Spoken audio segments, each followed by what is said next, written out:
pray. Hallelujah. Dakilang Diyos ng kataas-taasan, Ikaw na nararapat na sambahin sa puso, si isip, sa aming mga gawa, maluwalhati ka sa bawat sandali na kami nagpupuri sa iyo. Dalangin ko, Panginoon, ngayong umaga, punuin mo ito muli ng iyong libu-libong anghel na kasama namin na magpupuri sa iyong dakilang pangalan. At hayaan mo, Panginoon, ang araw na to, araw ng aming pagsamba, Ikaw, dakilang Diyos, ang maging sentro ng lahat ng aming pagpupuri. Nagtitiwala kami sa iyo na Ikaw ang aming kasama mula sa iyong tagapagsalita, mula sa tagapagpaawit, sa lahat ng bagay na aming gagawin. Maluwalhati ka, Panginoon, sapagkat Ikaw ang kinikilala na Diyos na lumikha ng langit at lupa. At hayaan mo, dakilang Diyos, ang lugar na to, Ikaw ang magmay-ari, Ikaw ang tumanggap ng lahat ng kapurihan, lahat ng kaluwalhatian, sapagkat Ikaw ang nararapat ng lahat ng ito. Salamat ka, Panginoon, sa iyong gagawin. Dalangin namin ang lahat na nagtatravel patungo sa bahay-sambahan. Ingatan mo sila, makarating sila ng maluwalhati sa iyo, Panginoon. Salamat ka, Panginoon, sa patuloy mong pagkilos. Maluwalhati ka. Hiniling namin ang lahat ng ito. Tanging sa iyo, kay Kristo Jesus na iyong Panginoon. Amen.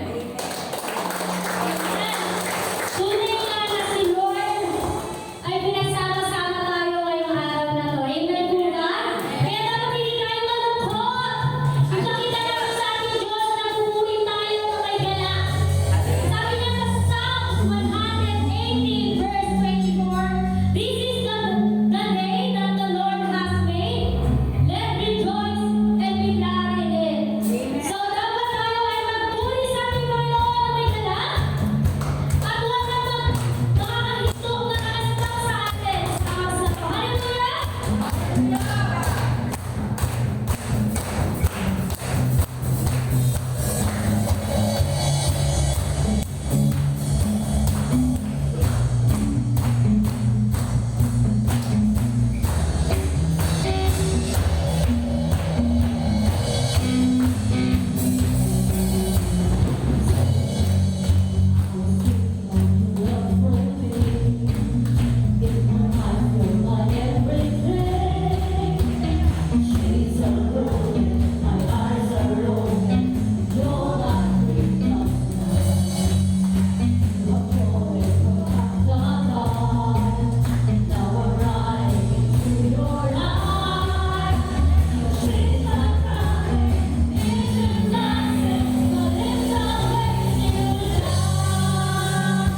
now, church, i-declare na natin sa oras na to ang kagalingan,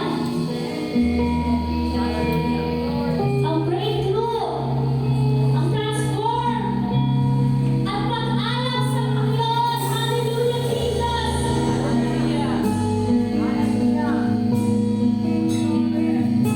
Kantahin natin ito na sa puso. Hallelujah, Jesus!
Not that I am looking for a gift, but I am looking for what may be credited to your account.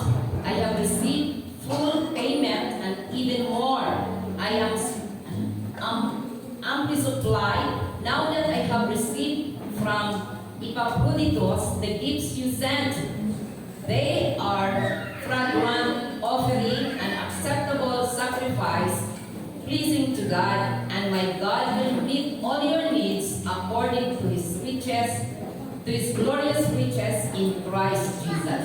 So, alam niyo po ang Philippians chapter 4, yung pinaka-tema ng Book of Philippians, ito po yung tungkol po sa kagalakan. So, tingnan niyo po muna ninyong katabihan ng sarili niyo. Masaya ba ako ngayong umaga? Offering na mo, masaya po ba kayo? So, dapat masaya po tayo. Alam niyo po yung text na to, ito po'y sinulat ni Apostol Pablo para bigyan po sila ng encouragement na in giving, there is joy. Meron pong kagalakan sa pagbibigay. Hindi po napapago ang mukha ng mga nagbibigay kapag nasa loob ng church ako, giving na naman, may exhortation, lalo na ng mga pastors. So dito po si Apostol Pablo, ito po i-encourage po niya mga believer na mga taga-Pilipos na lagi po silang masaya.